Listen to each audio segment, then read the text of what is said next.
चलिए बढ़ते हैं खबरों में आगे। बड़ी खबर का रुख करेंगे। उत्तराखंड विधानसभा चुनाव में आम आदमी पार्टी की एंट्री हो गई है। उत्तराखंड की सभी 70 सीटों पर चुनाव लड़ेगी आम आदमी पार्टी। दिल्ली के मुख्यमंत्री अरविंद केजरीवाल ने ऐलान कर दिया इस बात का, और सूत्रों के हवाले से जानकारी भी सामने आ रही है कि 10 दिन में आम आदमी पार्टी घोषणा कर सकती है। उत्तराखंड में सर्वे जो कराए गए हैं उनके नतीजों से आम आदमी पार्टी खुश है, और इसको देखते हुए अरविंद केजरीवाल ने ये कहा है कि उत्तराखंड की सभी सीटों पर हम चुनाव लड़ेंगे। तो उत्तराखंड चुनाव में आम आदमी पार्टी की एंट्री हो गई है। उत्तराखंड में कराए गए सर्वे के नतीजों से आम आदमी पार्टी खुश है। सूत्रों के मुताबिक जल्द ही घोषणा भी इसकी आधिकारिक तौर पर हो सकती है। उत्तराखंड की सभी सीटों पर चुनाव लड़ेगी आम आदमी पार्टी। बड़ी खबर आपको बता रही है, दिल्ली के सीएम अरविंद केजरीवाल ने ऐलान कर दिया है। तो उत्तराखंड में विधानसभा चुनाव को लेकर दिल्ली के सीएम अरविंद केजरीवाल ने कहा कि उत्तराखंड के 70 विधानसभा की सीटों पर आम आदमी पार्टी चुनाव लड़ेगी। केजरीवाल ने कहा कि हमने उत्तराखंड में सर्वे कराया जिसमें 62% लोगों ने कहा कि हमें उत्तराखंड में चुनाव लड़ना चाहिए। तब हमने तय किया कि आम आदमी पार्टी उत्तराखंड में चुनाव लड़ेगी। केजरीवाल ने कहा कि उत्तराखंड में रोजगार, शिक्षा और स्वास्थ्य प्रमुख मुद्दे होंगे। साथ ही उन्होंने बीजेपी और कांग्रेस पर हमला बोलते हुए कहा कि बीजेपी और कांग्रेस से लोगों की उम्मीद खत्म हो चुकी है। आम आदमी पार्टी से लोगों की उम्मीद है और चुनाव उम्मीद पर लड़ा जाता है। उत्तराखंड में आम आदमी पार्टी की एंट्री अब हो गई है। ये बड़ी और अहम जानकारी आपको दे रहे हैं। अरविंद केजरीवाल ने ये कहा है कि 3 अहम मुद्दे हैं, रोजगार, शिक्षा और स्वास्थ्य। फरवरी 2022 में जो उत्तराखंड में विधानसभा चुनाव होंगे उनमें सभी सीटों पे आम आदमी पार्टी चुनाव लड़ेगी। देखिए, पिछले 2.5-3 महीने में जब ये अपना कोरोना का सारा और लॉकडाउन वगैरह चल रहा था, इस दौरान दिल्ली में अपने उत्तराखंड के बहुत लोग रहते हैं, पहाड़ों से आए हुए बहुत लोग रहते हैं। उनमें कई लोग आए मेरे पास और उन्होंने कहा कि दिल्ली के अंदर इतना शानदार काम हुआ है पिछले 5 साल में, आप उत्तराखंड में आके चुनाव लड़िए। उत्तराखंड में मुझे लगता है कि 3 मुद्दे सबसे इम्पॉर्टेंट हैं। एक तो रोज़गार नहीं है बच्चों के पास, जिसकी वजह से उत्तराखंड से पलायन बहुत हो रहा है। कोई भी अपना घर छोड़ के नहीं जाना चाहता। अगर वहीं रोज़गार मिलेगा तो लोग अपने घर में रह के ही रोज़गार करना चाहते हैं। दूसरा, वहाँ पे स्कूलों की बड़ी प्रॉब्लम है, शिक्षा की बड़ी प्रॉब्लम है, कॉलेजेस की बड़ी प्रॉब्लम है। सरकारी स्कूल, सरकारी कॉलेजेस की हालत बहुत ज़्यादा ख़राब है। प्राइवेट स्कूलों का बहुत ज़्यादा शोषण है। तो जैसे दिल्ली के अंदर हमने ठीक किया स्कूलों को, शिक्षा को, वैसे ही वहाँ भी लोगों को अब ये भरोसा है कि यही लोग ठीक कर सकता है। इन्होंने दिल्ली में करके दिखाया, अब ये उत्तराखंड में भी करेंगे। और वैसे ही स्वास्थ्य सेवाओं का, अस्पतालों का, इसका बहुत बुरा हाल है। तो अरविंद केजरीवाल की ओर से कहा गया है कि लोगों को आम आदमी पार्टी से उम्मीद है कि आम आदमी पार्टी कुछ अच्छा उत्तराखंड में कर सकती है। 3 अहम मुद्दे अरविंद केजरीवाल ने बताए हैं, जिनमें रोजगार, शिक्षा और स्वास्थ्य है।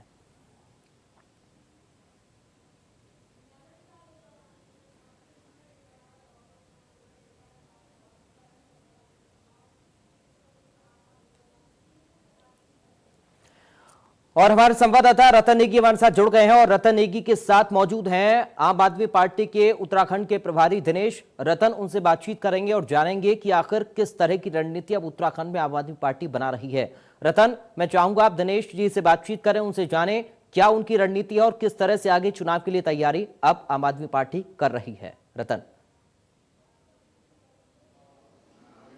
देखिए, उत्तराखंड में भारतीय जनता पार्टी और कांग्रेस का वर्चस्व तोड़ने के लिए आम आदमी पार्टी ने कमर कस ली है। 70 की 70 सीटों पर यहाँ पर आम आदमी पार्टी उत्तराखंड में चुनाव लड़ने जा रही है। अरविंद केजरीवाल दिल्ली के सीएम ने इस बात का ऐलान कर दिया है। उत्तराखंड के प्रदेश प्रभारी आप पार्टी के दिनेश जी इस वक्त इंटरव्यू से मेरे साथ मौजूद हैं। आप लोगों ने ऐलान किया है उत्तराखंड की 70 की सीटों पर आप चुनाव के मैदान में कूदेंगे। आखिर उत्तराखंड की जनता आपको वोट क्यों देगी, भाजपा और कांग्रेस को क्यों छोड़ेगी? पहला सवाल है उसका आपसे। जिस तरीके से अभी जो सर्वे की हम बात कर रहे हैं उसमें करीबन 62% लोग ये कह रहे हैं कि आम आदमी पार्टी को चुनाव लड़ना चाहिए। तो ये बड़ी संख्या में ये दर्शाता है कि पिछले 20 सालों में जो भी उत्तराखंड में हुआ है उसको लेकर लोग निराश हैं। उनको कोई उम्मीद की किरण ना तो भाजपा में दिखाई देती है ना कांग्रेस में दिखाई देती है, और निश्चित तौर पर लोग एक ऑप्शन की तरफ देख रहे हैं तो जब आप एक उम्मीद की तरह से आम आदमी पार्टी को लेंगे तो निश्चित तौर पर फिर लोग जिस उम्मीद के साथ हमको देख रहे हैं, हम निश्चित तौर पर उस उम्मीदों पर खरा उतरेंगे। लेकिन उत्तराखंड की बात कीजिए तो संगठन का जो ढांचा आपका वो पूरी तरह से तैयार नहीं है। आपके पास नाम वाले और लोकप्रिय प्रत्याशी अगर जिसे मैदान में उतारेंगे भी आप, ऐसा कुछ मजबूती आपको उत्तराखंड में है नहीं, फिर उत्तराखंड में मजबूत कैसे होगी? आपके ये सवाल अगर खड़ा है, और आखिर आपके मुद्दे क्या होंगे? इन मुद्दों को लेकर के उत्तराखंड के पहाड़ से लेकर मैदान तक आप आवाज उठाते नजर आएंगे कि आप हमको वोट दीजिए, भाजपा कांग्रेस को छोड़िए। आपकी बात आप कैसे, किन मुद्दों के साथ? देखिए, जिस भी प्रदेश में हम चुनाव लड़ने जाते हैं, हमारा ये कहना है कि किसी भी प्रदेश के भलाई के लिए काम करना केवल आम आदमी पार्टी की जिम्मेवारी नहीं है। जब इस देश में बदलाव की बहार बहती है, किसी प्रदेश में बदलाव की बहार बहती है, जैसा कि यहाँ के लोग चाहते हैं कि इस प्रदेश में कुछ बदलाव होना चाहिए, तो ये प्रदेश की जनता अगर तय कर लेगी कि बदलाव होना चाहिए, तो फिर ना तो बड़े चेहरों की जरूरत पड़ेगी, ना ज्यादा संसाधनों की जरूरत पड़ेगी। जिस समय प्रदेश की जनता चुनाव लड़ेगी तो चुनाव प्रदेश की जनता लड़ेगी, और जो चुनाव लड़ाएगी वो भी प्रदेश की। आखिर क्या सोचा आपने उत्तराखंड में कि इस बार आम आदमी पार्टी आएगी, उत्तराखंड में चुनाव के मैदान में खड़ी होगी? मुद्दे क्या होंगे? पलायन की बात की जाए, स्वास्थ्य की बात की जाए, एजुकेशन की बात की जाए, बेरोजगार की बात की जाए, आखिर किन मुद्दों को लेकर क्या पहाड़ में जाएंगे, पहाड़ की जनता के बीच में बैठ के राज करेंगे? क्या है वो मुद्दे जिसे जनता कहेगी हाँ अब आपकी बारी?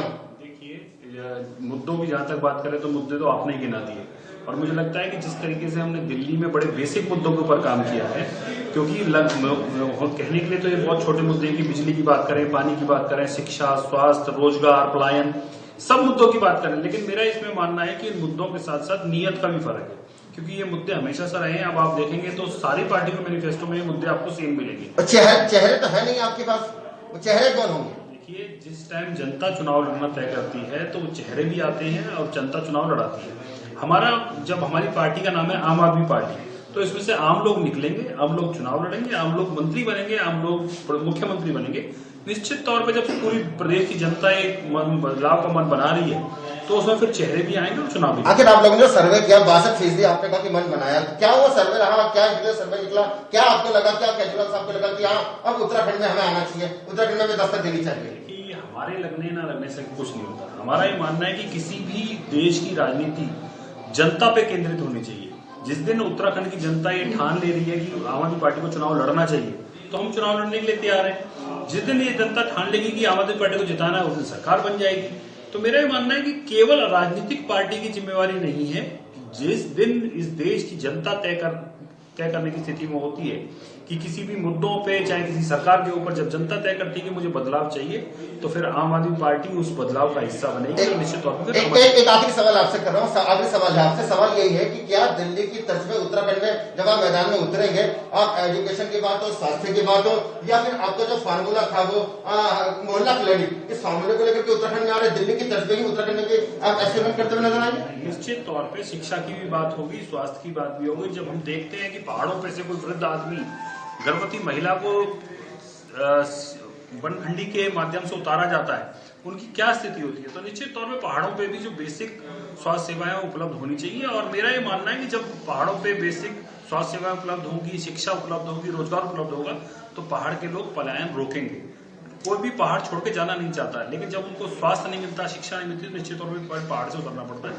हमारा ये मानना है कि इन मुद्दों के साथ अगर हम जाएंगे तो निश्चित तौर पर पलायन को भी रोक पाएंगे। और जो उत्तराखंड की संस्कृति और जो पूरा उत्तराखंड जिस कॉन्सेप्ट पे बना था कि ये पहाड़ी प्रदेश है और पहाड़ पे लोगों को रहना चाहिए, उस मूल मंत्र को मुझे लगता है कि हम साकार कर पाएंगे। चलिए, बहुत बहुत धन्यवाद आपका इंडियन न्यूज से बात करने के लिए। तो आपने सुना कि जो दिनेश है प्रदेश प्रभारी है, आपको उनका साफ तौर पर कहना है कि चाहे पलायन का मुद्दा हो, एजुकेशन का मुद्दा हो, यहाँ पर अगर बात की जाए रोजगार की बात होगी कि बेरोजगार यहाँ पे पहाड़ के लोगों को पहाड़ में ही रोजगार देने का उनका काम होगा। मोहल्ला क्लिनिक दिल्ली की तर्ज में जो उन्होंने जहाँ पर फैसिलिटी दी हुई, फैसिलिटी को पहाड़ में लाने की कोशिश होगी।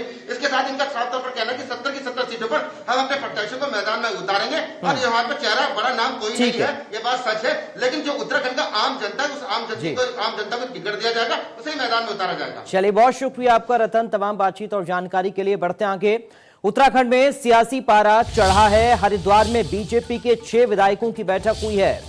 विधायक स्वामी यतीश्वरानंद के आश्रम में यह बैठक हुई है। गाजीवाली स्थित आश्रम में यह गुप्त बैठक चली। जिलाध्यक्ष जयपाल चौहान बैठक में मौजूद रहे। सरकार में हरिद्वार के स्थानीय मंत्री से विधायक नाराज हैं। 15 दिन बाद अन्य असंतुष्ट विधायकों की भी बैठक होगी। तो बड़ी खबर आपको बता रही हैं, 6 विधायकों की बैठक हुई है, सियासी पारा चढ़ गया है। अधिक जानकारी के साथ हरिद्वार से धर्मेंद्र चौधरी हमारे संवाददाता जुड़ गए हैं। धर्मेंद्र, क्या कुछ अपडेट है इस पूरी खबर को लेकर? सियासी पारा चढ़ता हुआ 6 विधायकों की बैठक हुई है। बिल्कुल, देखिए जिस तरह से जो सत्ता पक्ष के 6 विधायक हैं बीजेपी के, उन्होंने जिलाध्यक्ष के साथ एक गोपनीय बैठक की है और करीब ये जो बैठक चली है वो 4 घंटे ये बैठक चली है।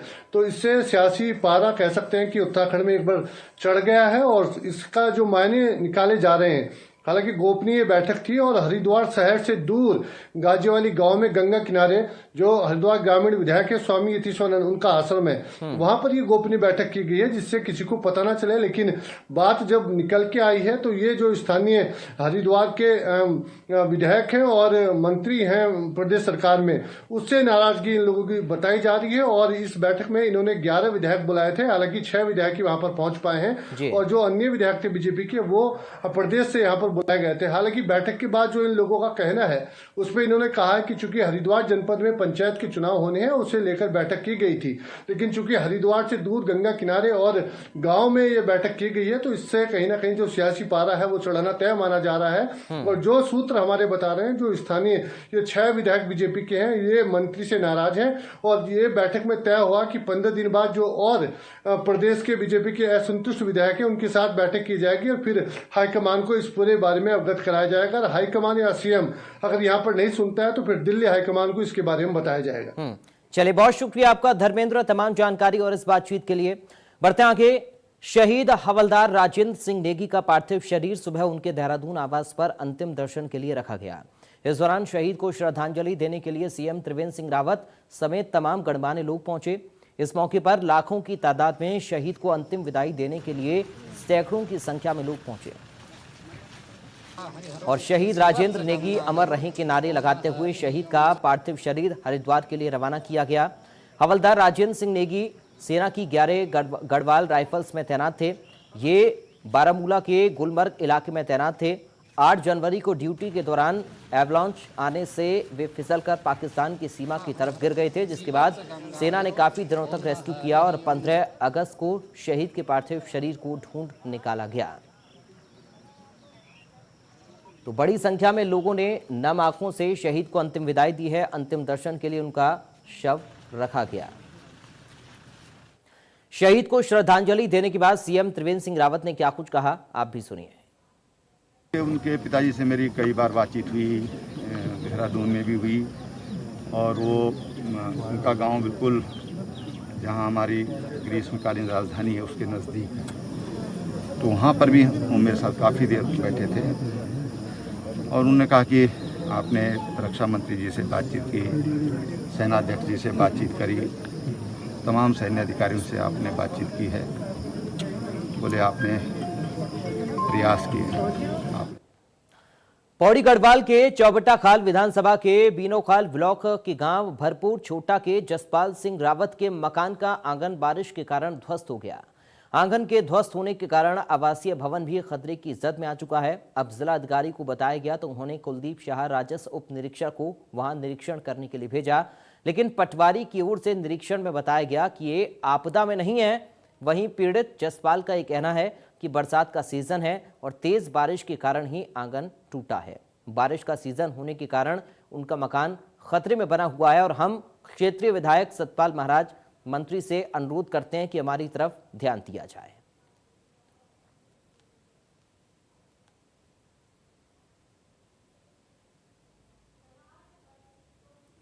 तो पीड़ित ने सरकार से मदद की गुहार लगाई है। चौबटा खाल विधानसभा के अंतर्गत ये इलाका आता है।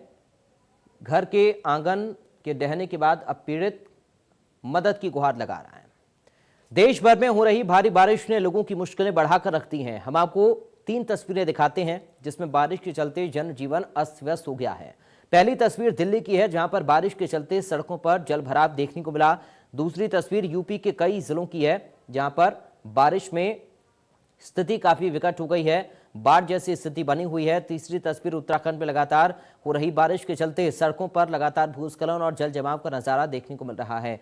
तो उत्तर प्रदेश के कई शहरों में ऐसा ही हाल है। उत्तराखंड में भी आप देख रहे हैं लैंडस्लाइड की वजह से किस तरह यहाँ पर रोड भी बाधित हो गया। दिल्ली में कई सड़कें जलमग्न हो गई हैं और लोगों को आने जाने में दिक्कतें झेलनी पड़ रही हैं। गाड़ियां डूब चुकी हैं। स्थिति काफी विकट है। लोगों को भारी परेशानी हो रही है। इस पानी की वजह से आम जनजीवन अस्त व्यस्त हो गया है। उधर चमोली में भारी बारिश के चलते भूस्खलन हुआ। भूस्खलन के चलते नंदप्रयाग घाट मोटर मार्ग पर मलबा आ गया। भूस्खलन के चलते रास्ता बंद हो गया है। रास्ते को खोलने में लोक निर्माण विभाग की टीम जुटी हुई है। बारिश के चलते लोक निर्माण विभाग टीम को काफी दिक्कत हो रही है। चमोली उकीमठ राष्ट्रीय राजमार्ग 107 बाधित हुआ है। तो ये तस्वीर आप देखिए, लैंडस्लाइड की वजह से रास्ता बंद हो गया और लोगों को दिक्कत हुई है। फिलहाल टीम इस रास्ते को खोलने में लगी हुई है। मौसम विभाग की ओर से जारी अलर्ट के बाद बारिश का दौर लगातार जारी है, जिसको लेकर जिला प्रशासन भी मुस्तैद दिखाई दे रहा है। हल्द्वानी में उप जिलाधिकारी ने अधीनस्थ अधिकारियों को 24 घंटे अलर्ट रहने के निर्देश दिए हैं। उप जिलाधिकारी का ये कहना है कि नैनीताल जिला पहाड़ी और मैदानी क्षेत्रों से भरा हुआ है।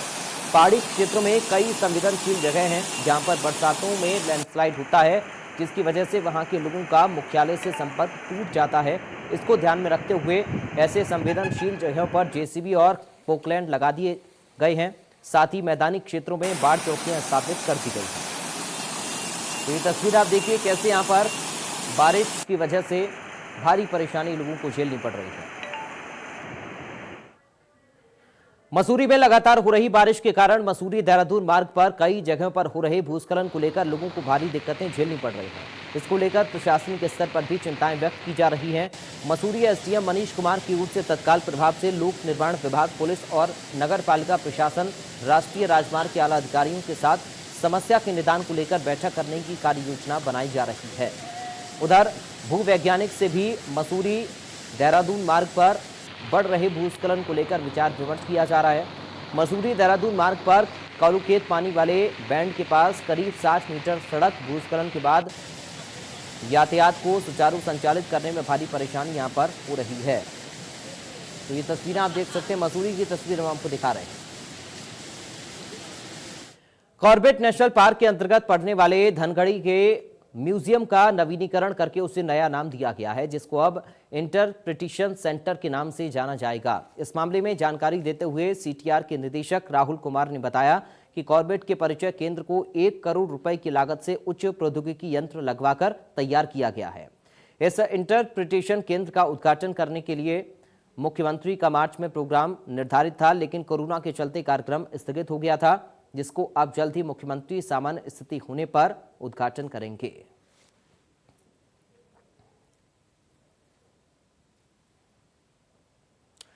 तो फिलहाल उत्तराखंड की खबरों में इतना ही। बाकी खबरों के लिए आप देखते रहिए इंडिया न्यूज।